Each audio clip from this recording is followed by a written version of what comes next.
Jadi saya ulangi lagi ya. Kepribadian itu ini kan. Nah, berbagai karakteristik psikologis di dalam diri seseorang yang menentukan DNA menggambarkan reaksi mereka terhadap lingkungan. Jadi dari kepribadian kita itu bisa kelihatan perilaku kita sehari-hari seperti apa. Ya, jadi kayak misalnya yang baik hati, terus yang sifatnya sombong. Nah, itu kan kelihatan. Makanya lebih baik mbak-mbak sama mas-mas bisa mengenali diri sendiri. Itu lebih memudahkan kita untuk mengendalikan diri. Kalau misalnya kalau yang tahu orang emosian, gimana caranya mengendalikan diri, itu kan lebih baik kayak gitu. Terus habis itu ini karakteristik kepribadian itu mencerminkan perbedaan antar individu. Terus kepribadian bersifat konsisten dan berkelanjutan, sama dapat mengalami perubahan. Halo, putus-putus banget ah. Putus-putus. Aduh.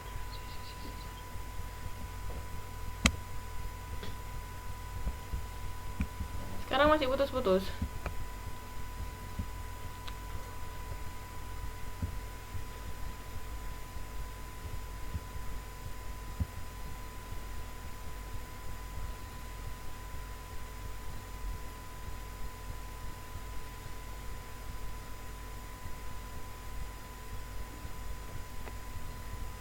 Halo, bisa? Masih putus-putus enggak? Tes.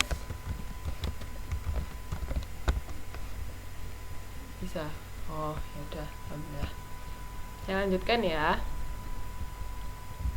Jadi mbak-mbak sama mas-mas cenderung suka bergaul sama orang yang sifatnya sama apa yang sifatnya beda? Kan soalnya ada kadang misalnya kalau sifatnya sama itu lebih gampang, atau mungkin kalau sifatnya beda itu saling melengkapi satu sama lain. Beda. Kalau saya sih tergantung situasi, beda enggak apa-apa.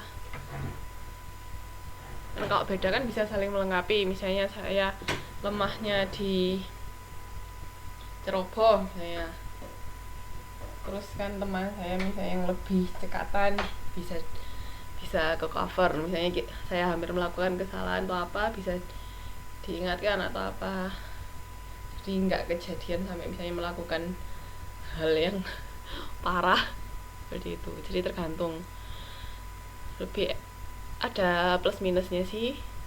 Mungkin kalau sifat beda kan ketika bedanya pas bentrok itu mungkin nggak bisa nggak bisa kembali dengan mudah kan, karena satu berpendirian A, satu berpendirian B. Tapi selama saling bisa memahami itu kan nggak masalah ya kan. Intinya kan walaupun kepribadiannya sama atau beda, selama kita bisa memahami satu sama lain nggak masalah. Nah, terus kepribadian itu juga konsisten sama berkelanjutan. Jadi kan nanti di modul berapa ya, nggak tahu 7 atau 8 saya lupa, itu nanti kan ada semacam sosialisasi, lebih ke sosiologi. Jadi pembentukan kita karakter itu kan dari mana, pertama kali karakter kita terbentuk dari mana, ada yang tahu enggak? Karakter kita terbentuk pertama dari mana?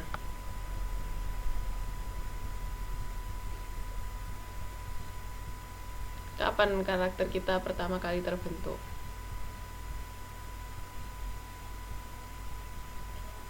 Sikap? Enggak. Kebiasaan? Bawaan lahir? Kayaknya enggak. Kalau bawaan lahir enggak. Kalau sikap juga. Kebiasaan itu bukan pertama kali, Mbak. Maksudnya pertama kali terbentuk itu pas kapan, di mana? Pertama kali terbentuk di mana deh?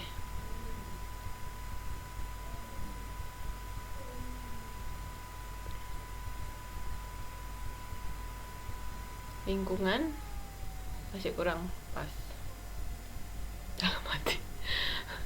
Nah, pertama kali terbentuk itu kepribadian dari keluarga. Dan ketika kita kecil, pertama kali dikenalkan hal-hal baru, pertama kali dikenalkan bagaimana harus bersikap, mana yang baik, mana yang buruk, mana yang boleh dikerjakan, mana yang nggak boleh. Nah, itu kan pertama kali dari keluarga. Jadi pertama kali sosialisasi tentang dunia luar itu dari keluarga. Nah, itu kan terus dari kecil sampai agak besar, sampai besar. Itu sifat yang dari kecil itu bisa kebawa sampai ya biasanya juga nurun dari orang tua, itu juga bisa kan, karena kita sebagai anak kan melihat perilaku orang kan, karena kita melihat orang tua perilakunya seperti apa sehari-harinya. Nah, itu kita bisa apa namanya, bisa ngikuti, maksudnya kepribadian kita bisa seperti mereka. Nah, tapi ketika kita misalnya mulai punya teman, kita mulai bermain sama teman, kita tahu dunia luar, tahu sekolah, tahu guru, nah itu kan mulai ada hal-hal lain yang masuk kan, lingkungan luar. Nah, itu di situ bisa mengalami perubahan.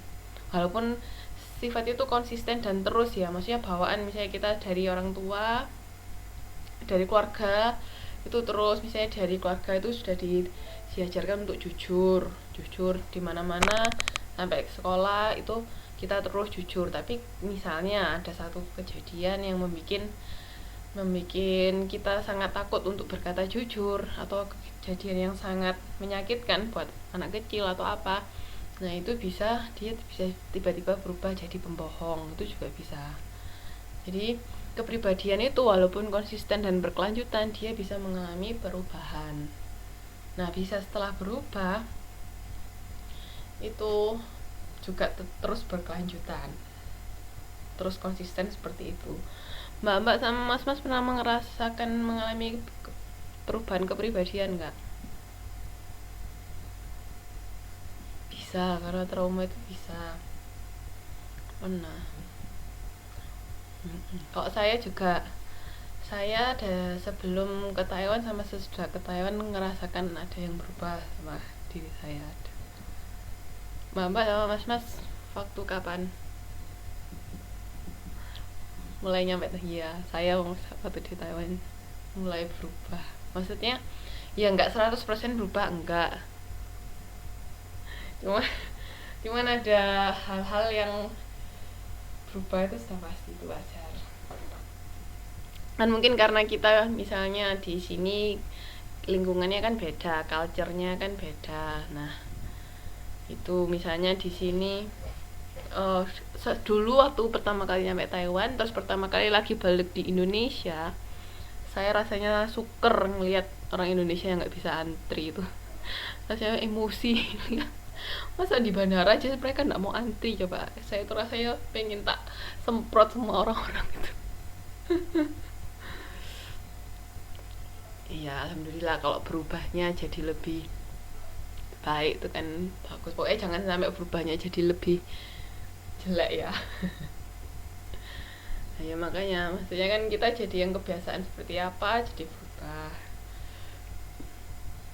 Jadi itu ya, kepribadian selain dia konsisten dan berkelanjutan, tapi juga bisa mengalami perubahan. Saya dari kecil diajari baik, tapi di lingkungan sekolahnya nggak baik, bisa juga jadinya nggak baik. Bang sampah ya, jalan cepat benar. Soalnya kan kalau di sana kan rasanya tek gitu, di sini kan kayak orang sini kan nggak seneng jalan sih. Orang misalnya beli beli jajan di deket rumah, misalnya di gang sebelah atau di depan rumah aja kan naik sepeda motor, ya enggak, maksudnya cenderung nggak suka jalan orang sini memang, apalagi orang yang kebiasaan naik kendaraan pribadi itu sudah sangat harap.